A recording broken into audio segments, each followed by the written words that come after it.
Sai Chaitanya paramedical college लेकर आया है पैरामेडिकल काउंसिल और सरकारी नौकरियों के लिए उपयोगी पाठ्यक्रम। EMLT, radiology technician, health sanitary inspector में एडमिशन जारी है। हमारा पता याद रखें, Sai Chaitanya paramedical college, ruby city scan के ऊपर। मालेगांव शहर के जिम्मेदारान भाई, मस्जिद करीब में है, एहतराम करें।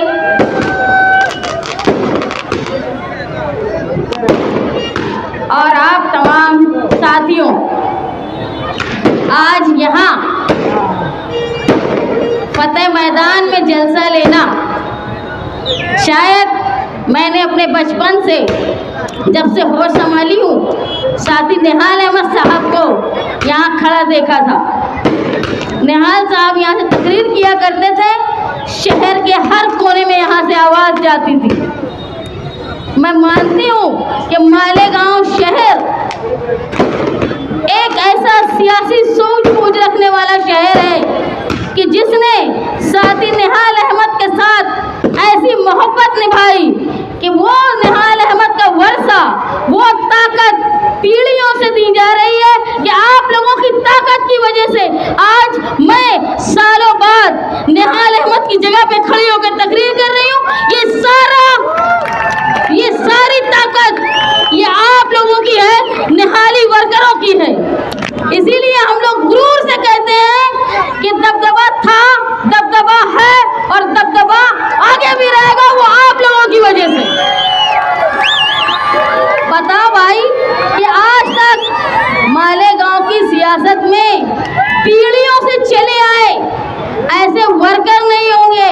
हमारे पास आज भी वो वर्कर हैं जिनके परदादा भी हमारे साथ थे, साहब के साथ थे, दादा भी थे, वालिद भी थे और उनका लड़के भी हमारे साथ है। ऐसी खुशनसीबी शायद इस किसी सियासी खानदान को किसी ने दिया होगा जो मालेगांव शहर साथी निहाल अहमद को दे रहा है। आप लोगों का यहाँ आना, हमारी इलेक्शन में हिस्सा लेना, सबसे अहम बात यह है कि हिंदुस्तान का दस्तूर खतरे में और हिंदुस्तान के दस्तूर को बचाने की जिम्मेदारी सबसे बड़ी इसके कंधों पे है, जिसको सबसे कमजोर कौम मानी जाती है, तुम्हारे कंधों पे है, अक़लियत के कंधों पे है। हम हिंदुस्तान में मान लो कि 140 करोड़ की आबादी में हम 12-14% वालों के ऊपर ये जिम्मेदारी है कि हम संविधान को बचाएं। और आज तक इस कौम ने हमेशा से हिंदुस्तान के खूबसूरत दस्तूर को बचाने की कोशिश की है और बदले में हमको क्या मिला? वो जो शेर है एक अल्लामा इकबाल का, बर्क गिरती है तो बेचारे मुसलमानों पर। ये तकलीफ हमारी है कि हमको हमारी सियासत में ओढ़ देने का मजबूरी का सौदा माना जा रहा है। आप बुरा मत मानना, लेकिन हमारी दिली तकलीफ है ये कि हमको हरिशंकर महाले के बाद से और ख़ास तौर पे 2014 के बाद से हमको कोई पसंदीदा उम्मीदवार को हमने वोट नहीं दिया। हमने किसको हराना है तो जो जीतने वाला है उसको मजबूरन वोट दिया।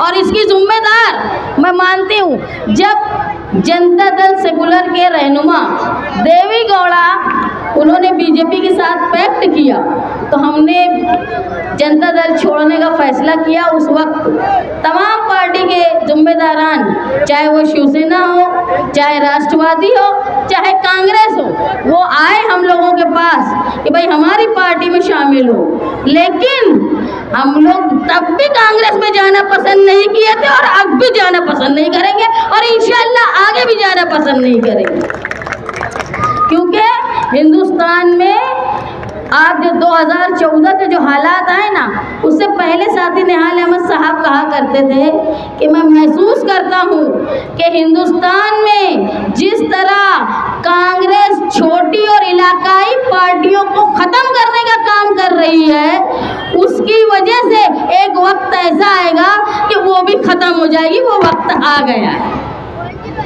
लेकिन आज कौन उनको संभाल रहा है? यूपी की साइकिल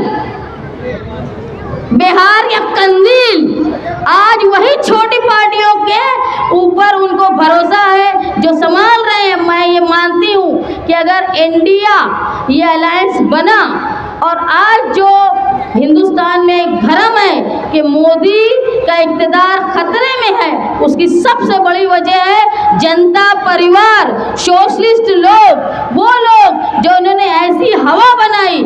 हिंदुस्तान की सबसे बड़ी रियासत यूपी, और अल्हम्दुलिल्लाह मालेगांव शहर में 70% आबादी यूपी से आए हुए लोगों की ही है।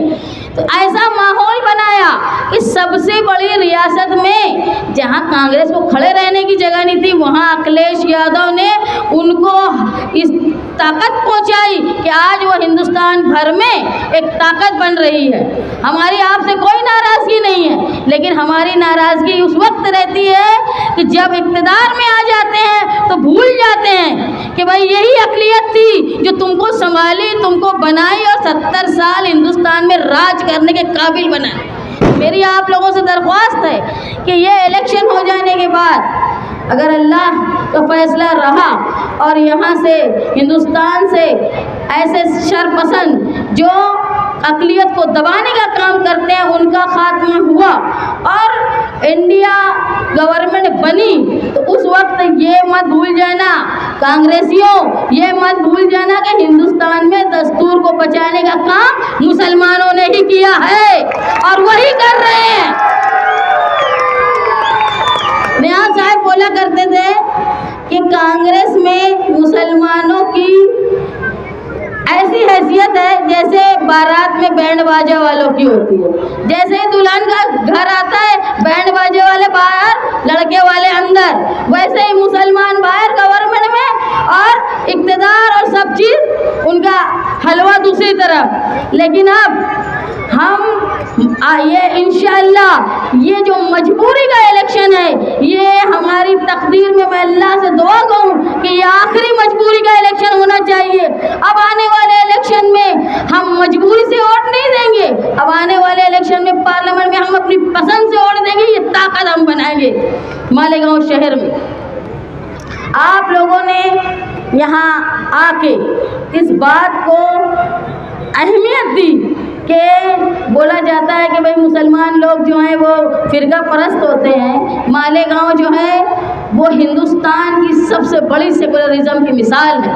ऐसा शहर मालेगांव शहर की जहां आबादी 70% से ज़्यादा आबादी मुसलमानों की होने के बावजूद भी मालेगांव शहर में साथी निहाल अहमद साहब ने और साथी निहाल अहमद साहब के वर्करों ने कभी मुस्लिम लीग को पैदा होने नहीं दिया। ये हमारी सेकुलरिज्म है। वरना जहाँ यहाँ तक के खुद राहुल गांधी को भी मुस्लिम लीग की कॉन्स्टिट्यूएंसी में जाके इलेक्शन लड़ना पड़ा और वो वहाँ से जीते।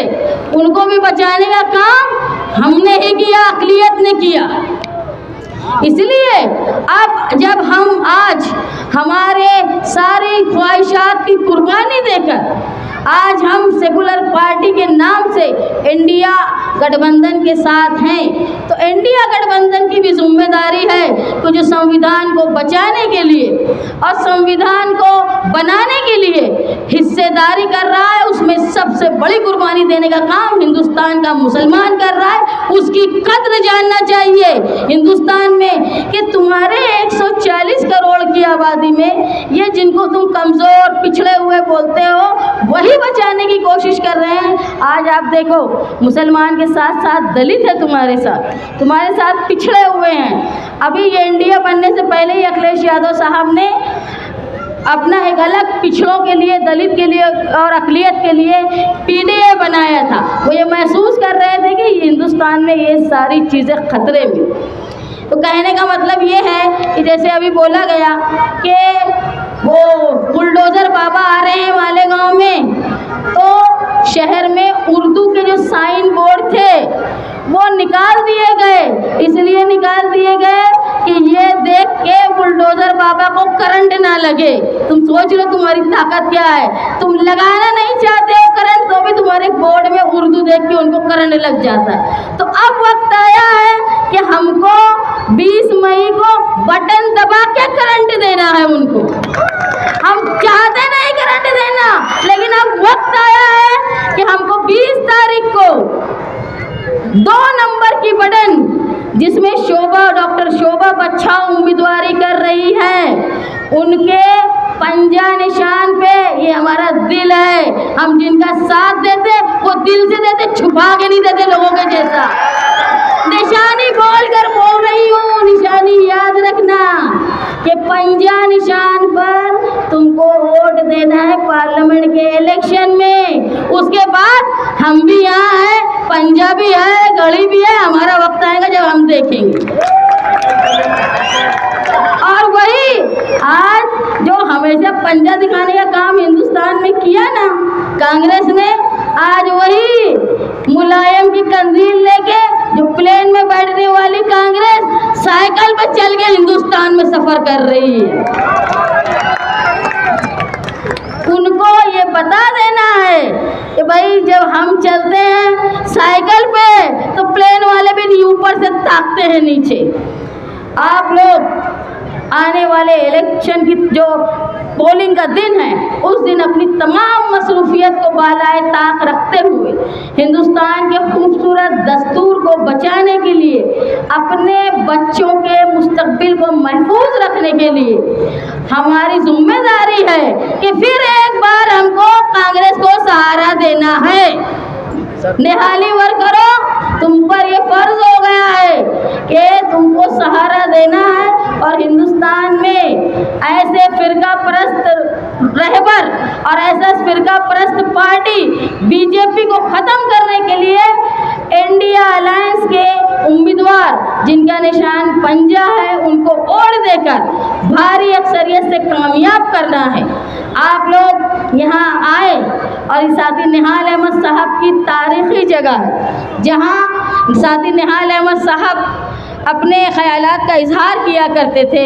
मेरी आप लोगों से दरख्वास्त है कि ये सारे निहाली वर्कर खड़े होकर एक अहद करें कि भाई हमको अहद करना है। मेरी दरख्वास्त है आप लोगों से कि आप खड़े होकर निहाली वर्कर खड़े हो जाए।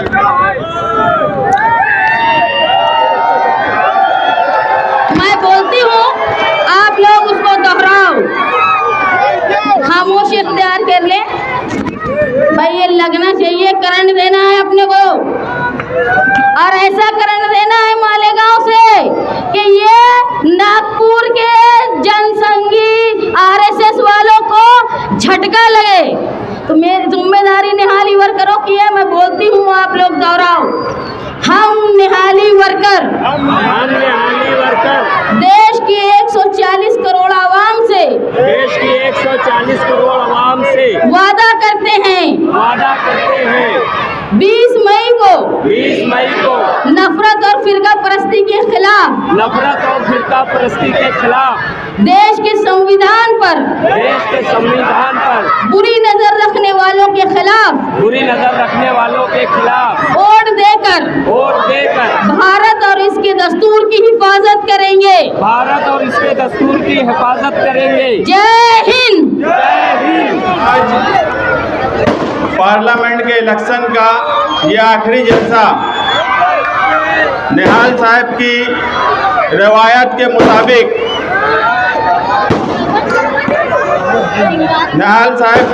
के मुताबिक हमेशा इस शहर में खुले मैदान से ही इलेक्शन की वोटिंग का रुख बताया जाता था।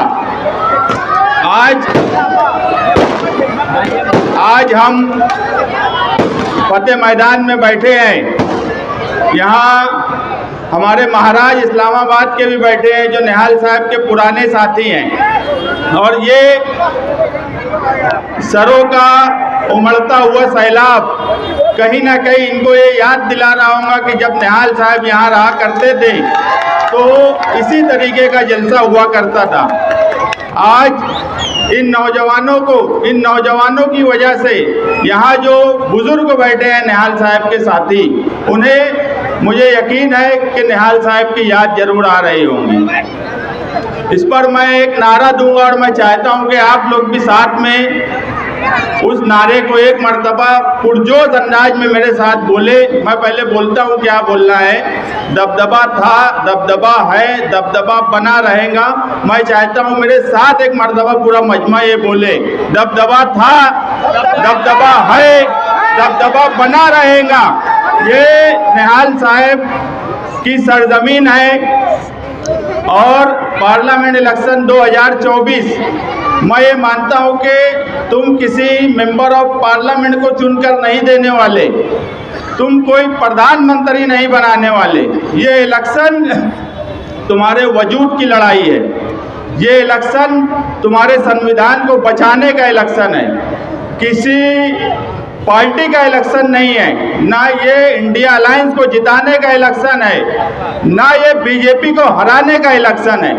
ये इलेक्शन सिर्फ और सिर्फ अपने वजूद को बचाने का इलेक्शन है। मुझे नहीं लगता कि हिंदुस्तान में 10 साल से जो हो रहा है, मैं अगर वो बात यहाँ से बोलूँगा तो वो किसी के लिए नई बात नहीं होगी। हर आदमी, उसमें कोई मजहब का सवाल नहीं है।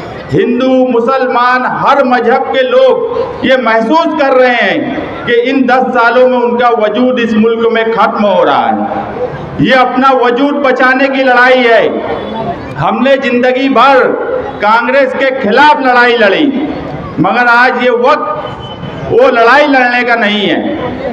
आप 20 मई को सोबत आई बचाओ के 2 नंबर बटन को दबाकर उन्हें भारी अक्सरियत से कामयाब करें। इसके बाद मैं जो महसूस कर रहा हूं कि सबसे पहले जब इलेक्शन शुरू हुआ तो तुमने ही संविधान सुरक्षा यात्रा निकाल के इलेक्शन की शुरुआत की।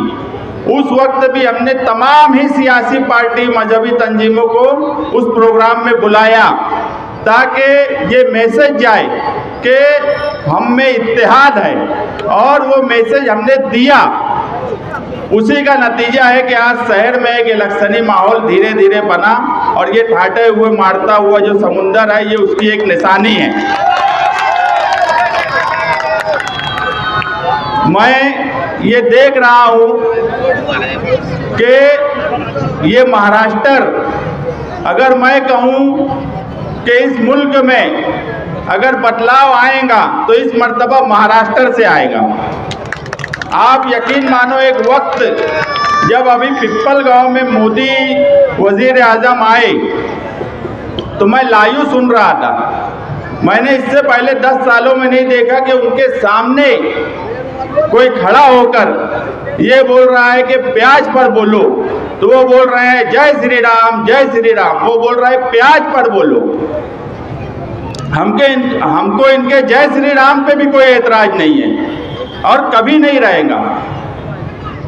हमको एतराज है नत्थू राम पर। ये मुंह में राम और बगल में नत्थू राम की जो पॉलिसी है, हमें उस पर एतराज है। हम हमेशा बोले कि ये मुल्क गांधी की विचारधारा पे चलने वाला मुल्क है, और गांधी की सोच ही जो है इस मुल्क को आगे पहुंचाएंगी। अगर मैं कहूं कि 2024 का इलेक्शन आज़ादी का इलेक्शन है, गांधी ने तुमको आज़ादी दिलाई, मगर गांधी ने कभी इस मुल्क में वोट नहीं दे सके। 1947 में फिरका परस्तों ने गांधी को कत्ल किया, और पहला इलेक्शन पार्लियामेंट का 1952 में आया। हमें गांधी के लिए वोट देना है, हमें मौलाना अब्दुल कलाम आज़ाद के लिए वोट देना है, हमें निहाल साहब के लिए वोट देना है। कल प्रचार 5 बजे खत्म होगा। यहाँ पर बैठा हुआ हर आदमी अगर अपने अपने महल्ले से वोट निकाले, माओ बहनों से रिक्वेस्ट करे, और वोट का परसेंटेज पिछले तमाम पार्लियामेंट के इलेक्शन का अगर रिकॉर्ड तोड़ देता है तो आप जीतेंगे। वोट जो है, वोट कोई मामूली हक नहीं है हमारा।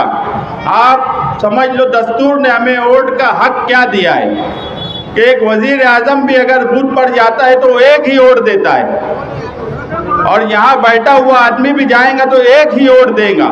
मैं भी जाऊंगा तो एक ही वोट दूंगा। जब पोलिंग बूथ पर तुम पहुंचेंगे तो तुम यकीन मानो कि उस वक्त वजीर आजम भी तुम्हारी ही तरह एक वोट देने वाला होगा, तुम भी एक वोट ही देने वाले होंगे। ये हक हमें दस्तूर ने दिया है और अगर वापस बीजेपी सरकार आई तो ये हक हमसे छीना जाएगा। आपको ये हक आपके लिए नहीं, आपके बच्चों के लिए, उनके मुस्तकबिल के लिए ये हक को कायम रखना है। अगर वोट आपकी है और वो पोलिंग बूथ पर नहीं गई तो आप जीरो है। आपको कोई हक नहीं पहुंचता कि फिर इस मुल्क में अगर जुल्म हो रहा है उस पर बोलने का, उस पर एतराज करने का। एतराज वही आदमी करे, वही औरत करे जो पोलिंग बूथ पर जाकर वोट दे। अगर आप पोलिंग बूथ पर जाकर वोट नहीं देते और उसके बाद 5 साल बोलते हो कि ये जुल्म हो रहा है, बिल्किस बानो से लेकर आसफा तक इस मुल्क में कभी ऐसा नहीं हुआ कि बिल्किस बानो के कातिलों को रिहा किया गया। इस पर ही बस नहीं था, रिहा करने के बाद उनका फूल हार किया गया, उनको पेड़े लड्डू खिलाए गए। ये समझ लो इस मुल्क की आत्मा उस दिन मर गई थी जिस दिन उन जालिमों को, जो बिल्किस बानो के पेट में प्रेग्नेंट औरत को मारा गया, उसके बच्चे को मारा गया, उसके पूरे खानदान को कत्ल किया गया, ऐसे जालिम लोगों को जिस वक्त निकाला गया जेल से, उनका फूल हार करना, उनको पेड़ा खिलाना, और उस पर अगर आप एतराज करते हो तो उसी वक्त आपका एक एतराज हक बजानिब होगा जब आप पोलिंग बूथ पर जाएंगे और वोट देंगे। अगर आप घर पर बैठे हो, कोई वजह से वोट नहीं देते, तो आप समझ लो सिर्फ ये आपका नुकसान नहीं है, ये पूरे मुल्क का नुकसान है, आपके बच्चों का नुकसान है। मेरी आपसे गुजारिश है कि आप 20 मई को वक्त निकालकर वोट देने के लिए पूरा शहर जाए। ऐसा लगना चाहिए कि कोई त्यौहार है, आज़ादी का जश्न मनाया जा रहा है 20 मई को। वो जश्न का माहौल तुमको इस शहर में बनाना है और मुझे यकीन है कि ये सिर्फ निहाली वर्कर इस शहर का कर सकता है और वो दम सिर्फ तुम में है। मगर अगर तुम यहाँ से जाने के बाद, सब सुन लेने के बाद घर बैठ गए और कुछ नहीं करे तो ये मान लेना तुम्हें कभी एतराज किसी बात पर नहीं होना चाहिए, कितनी भी नाइंसाफ़ी हो, कितना भी जुल्म हो। कल जो है मालेगांव शहर में यूपी के योगी बाबा आ रहे हैं। मैं बड़ा हैरान हो गया आज जब मोतीबाग नाके की रोड से गुजरा, वहाँ पर कारपोरेशन ने उर्दू में और मराठी हिंदी में बोर्ड लगाया हुआ था नाम का रास्तों का। क्या है ये योगी बाबा के आने के बाद उर्दू की पार्टी साइन बोर्ड की हटा दी गई? क्या उर्दू से एतराज है? ये समझते हैं उर्दू मुसलमानों की ज़बान है, उर्दू हिंदुस्तान की ज़बान है, उर्दू किसी मजहब की ज़बान है ही नहीं। मगर मैं छोटा था तो दूरदर्शन पे महाभारत देखा करता था, तो उस वक्त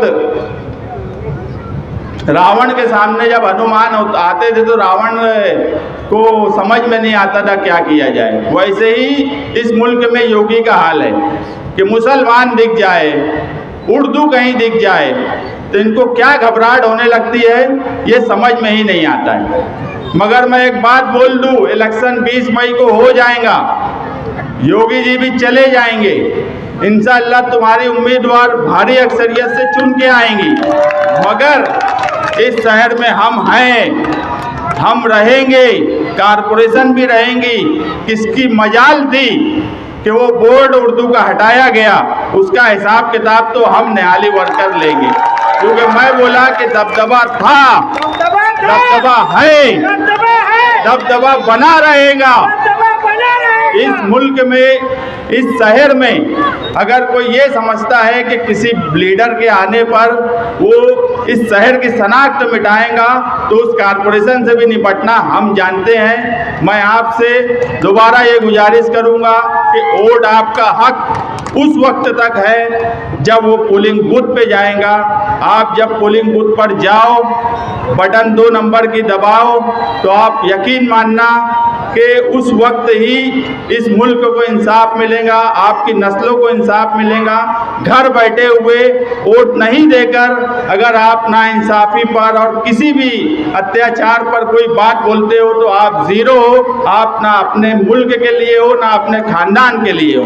आप वोट देने जाइए, आप वोट देने जाइए, आप वोट देने जाइए। इतनी गुजारिश करके मैं अपनी बात खत्म करता हूँ। जय हिंद, खुदा हाफिज़। तो वे हमारे भाई मुस्तकीम भाई, हमारी बहन जश्न हिंद जी और आप सब मेरे भाई, मज़हब नहीं सिखाता आपस में बैर रखना, मगर यहाँ से 2 बार मेंबर ऑफ पार्लियामेंट बन चुके सुभाष जी भामरे जो व्यवसाय करते हैं डॉक्टरी का, उस व्यवसाय से ही वो गद्दारी कर रहे हैं। सही बात। क्योंकि मैंने यहाँ भी सुना, वो बालाजी मंदिर में मंगल कार्यालय में वहाँ पर एक मीटिंग थी, वहाँ भी सुना कि जब कोरोना का समय था उस वक्त इन्होंने कहा था कि मालेगांव के पेशेंट धुलिया में ना आवे।